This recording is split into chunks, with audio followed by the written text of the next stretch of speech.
I've heard a lot about smart cities ever since Agenda 2030 was made public. And it wasn't made public for everybody to know about.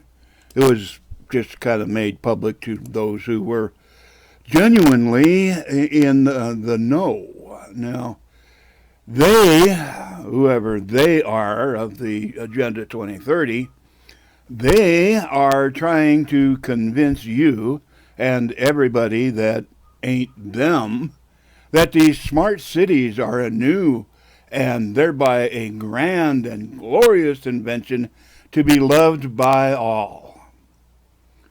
However, I contend that both the smart cities and the 15-minute cities, thank you, are just warmed over big city planning dating back to the 1800s. You see, anything the New World Order could think of is no more than a modern repeat of the old lords and serfdom days of the Dark Ages, where the few had the lives of the many in the balance. But let's get back to the point. The main, or the baseline, or common denominator of both smart and 15-minute cities is that, in this setting, cars, motorcycles, and other forms of transportation will not be necessary because the grocery and hardware stores, restaurants, and hair clip joints all will be on the ground floor of the building where you live, or the building right next door. That way, you will not have to walk even more than 15 minutes to get to the medical clinic or maybe your place of employment. That is, if you even have a job. All sounds good, right? They can put you up in these 15-minute cities and you can sit there and play video games all day long and the government will send you a check, a minimum life requirement. That is, if you're a good doobie. But, it all sounds pretty good. But I have to ask, have you, or anybody you know, ever went walking around downtown New York City, or maybe the Bronx, or Chicago, even maybe downtown Harrisburg, Pennsylvania? Now, these places have been 15-minute cities since construction began on them in the 1800s.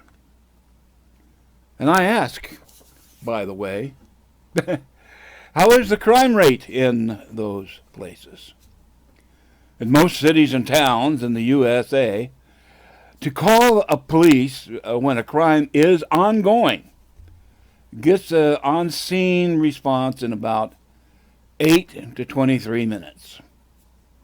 Anywhere from 8 to 23 minutes, depending upon the type of response that they will have to participate in. Now, how long would it take if the police had to run up an additional 10 flights of stairs just to get to the scene of a crime? That would be a 15-minute city. Or how about a single apartment cooking fire that renders 12 dead and 34 families homeless? Now that's a real smart city. And that is where your government, under Agenda 2030, wants you to live. You see, and then there's always the worst case scenario. What if an American patriot posted some kind of anti-government words on their Facebook page? A couple of matches and poof, that pesky patriot is no more. And of course, if 15 or more innocents die in that fire, that's just collateral damage. No big deal, right? Think about China. Well, I don't think that's right. Now, you know something? I sat glued to my TV set during the Hawaiian fires. After all, I live in the Midwest here in America, so nothing I could really do about it except pray.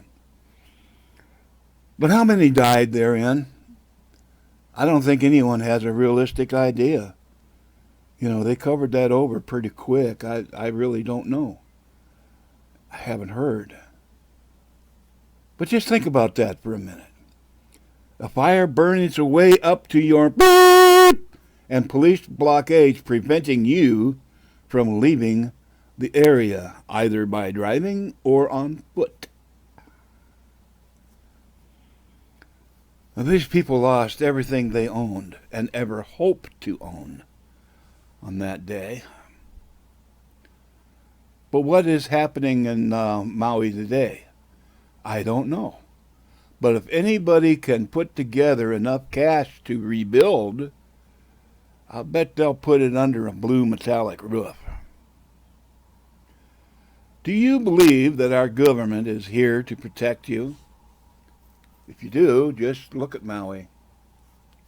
Or just take a good close look at what is going on in Southern California over recent years and even the past 2 weeks at this point. This is January 25. Even if the California government had nothing to do with setting the fires, very poor civil engineering and inspection services must carry some of the blame, whether that's on purpose, by design, or neglect. Now remember back in Romans 13 where Paul tells us that let every soul should be subject to the higher powers, for there is no power but of God, and the powers that are ordained of God.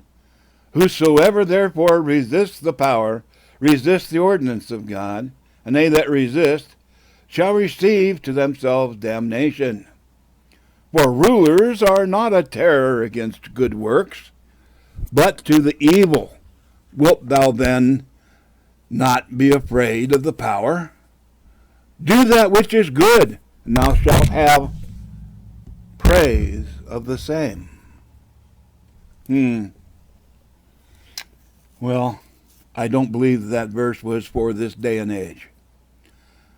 And if it is, I would say that what Paul wrote is just plain wrong. How Paul could write and teach such a thing in the time of Nero? Good grief, look what happened to him. Well, he got liberated. And what of the days of Diocletius or even Caligula? The only way I could possibly agree with this on this subject with Paul is that when time returns to the old Colosseum style of entertainment, for at least then Christians could die honoring Christ, much like Polycarp did. The majority of this world, both on the street and in the governments worldwide, they have rejected God and all godly influences, and they have handed themselves over entirely to the rulers of darkness in high places.